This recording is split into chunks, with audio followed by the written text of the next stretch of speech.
Très bien, Madame la Présidente, Madame la Ministre, mes chers collègues, je vais parvenir sur les éléments de forme qui ont été largement évoqués depuis quelques instants. Je préfère garder l'esprit constructif qui a été souligné par les uns et les autres dans le cadre de ce débat. Et puis, puisque l'on aura probablement dans quelques mois une loi cadre sur le logement social, continuer finalement à essayer de faire avancer le débat en faisant entendre différents points de vue et en essayant de progresser malgré des points de vue différents, malgré des situations différentes, malgré des situations et des réalités territoriales qui doivent être prises en compte dans ce projet. Pour ma part, au nom du groupe UDI, on regrette que dans les discussions, tous les leviers qui permettraient le développement du logement social n'ait pas été pris en compte. Et je vais revenir sur les leviers qui, à mon avis, mériteraient d'être considérés, d'être reconsidérés, d'être gardés en tête dans le cadre de nos discussions ultérieures sur ce sujet. Le premier levier qui, à mon avis, à notre avis, aurait mérité d'être considéré dans le cadre de ce texte, c'est celui de la gestion dynamique du parc HLM. En mettant à contribution l'ensemble des propriétaires, l'ensemble des acteurs du mouvement HLM dans ce projet de loi, on aurait pu essayer de construire finalement une dynamique économique nouvelle qui aurait eu trois avantages. Le premier, elle aurait permis, par la vente d'appartements, par la gestion dynamique de ce parc, de développer un élément qui manque dans ce projet de loi, qui est celui de l'accession à la propriété.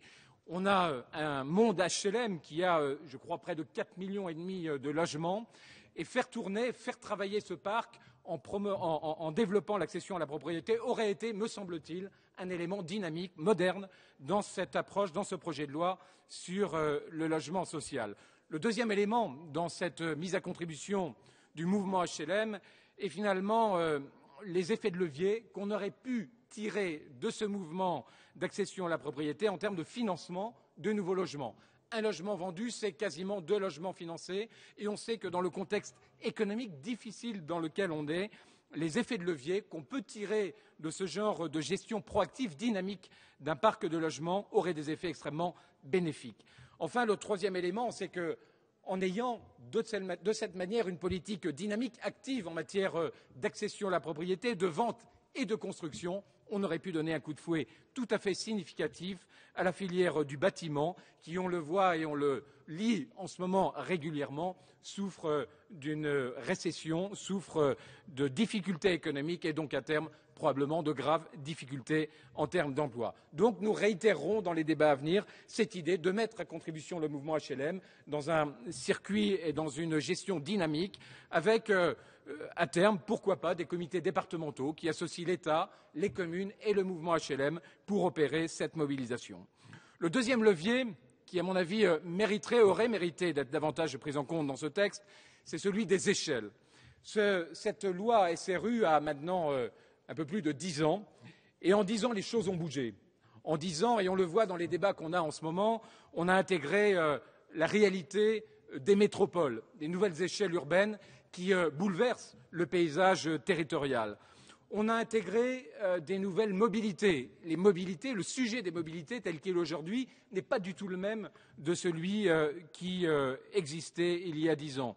On a une évolution économique aussi certaine qui amène des nouveaux usages, des nouveaux bassins d'emploi qu'il convient de considérer. Enfin, on a des orientations nouvelles, modernes, en matière de transport qui reconfigurent aussi la carte territoriale. C'est la raison pour laquelle, dans les débats, on a introduit cette idée de revoir les échelles, les bassins de vie sur lesquels appliquer cette loi SRU et les objectifs qui sont assignés aux communes, considérant que la situation il y a 10 ans n'est pas la même que celle d'aujourd'hui et que le travail, certes un travail compliqué, peut-être un travail difficile, mais le travail de reconfiguration des bassins de vie comme espace d'application de ce nouveau texte, de cette loi SRU, aurait mérité d'être traité et serait rentré dans un processus de modernité qui, de mon point de vue, du point de vue du groupe EDI, aurait pu être au cœur de cette discussion, de nos débats, de nos échanges, mais qui,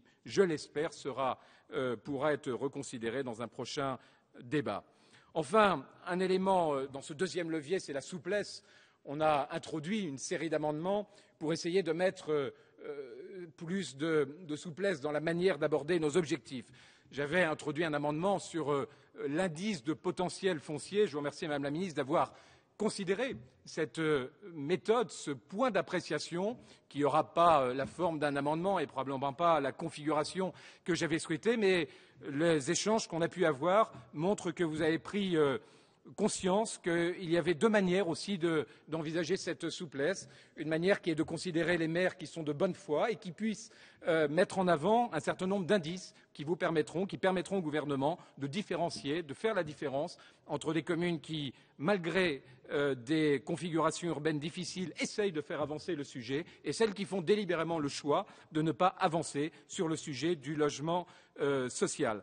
Dans cette idée de la souplesse, il y a également l'idée d'optimiser la dépense publique. J'avais eu l'occasion de le dire dans ma première intervention, en incitant les communes à faire coûte que coûte du logement social, c'est prendre le risque, avec les moyens qui sont mis en œuvre, d'acheter du foncier au détriment du nombre de logements que l'on pourrait faire. Et je vous alerte à nouveau sur ce risque de dépenser de l'argent pour le foncier au détriment du nombre de logements, en surpayant dans certaines communes, comme dans les communes en zone dense, le foncier disponible, qui, vous le savez, est rare et donc est cher. Enfin, j'avais introduit l'idée de raisonner en unité logement, c'est-à-dire de ne pas handicaper les maires qui ont des arbitrages à faire en termes de taille de logement pour coller à leur PLH ou à leurs objectifs de développement, et de dire à partir du moment où l'effort en mètres carrés est le même, essayons de considérer ces unités logements qui évitent d'être tentés à faire des petits logements, des studios, quand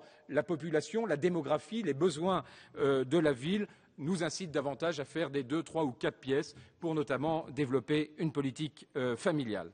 Enfin, et je terminerai avec ce troisième levier, je ne sais pas si c'est vraiment d'ailleurs un levier, mais c'est plutôt une mise en cohérence. On va, dans quelques mois, aborder un texte extrêmement intéressant, de mon point de vue, du point de vue de l'UDI en tout cas, sur la décentralisation. Et je crois qu'il y a un peu un paradoxe entre finalement un texte qui est très centralisateur dans son esprit, puisqu'il cherche à amener toutes les communes sur une toise à peu près identique, et l'esprit de la décentralisation qui est de coller davantage à des réalités territoriales locales. Qu'y a-t-il en effet de commun entre la situation du logement en Île-de-France, celle du Limousin, celle de Rhône-Alpes ou de celle d'Aquitaine? Et n'aurait-on pas avantage finalement à décentraliser cette loi SRU en laissant des échelles régionales, pourquoi pas, travailler sur des objectifs qui collent à des réalités démographiques, à une pyramide des âges, à des réalités également économiques, puisque le logement doit coïncider, là aussi, avec des politiques économiques et des politiques d'aménagement du territoire. Voilà, c'est tous ces leviers, ce levier sur le monde HLM, ce levier sur la souplesse, ce levier sur les éléments d'adaptation à des réalités territoriales et locales qui, de mon point de vue, auraient mérité d'être dans ce projet. C'est la raison pour laquelle le groupe UDI votera contre, mais néanmoins reste dans un esprit constructif par rapport à cette grande ambition du logement, puisque tous nos citoyens méritent d'avoir un toit. Et je crois que sur un sujet comme ça, c'est la dignité, c'est la qualité du dialogue, c'est la sérénité qui doit l'emporter. Voilà. Merci, chers collègues. Merci. La parole est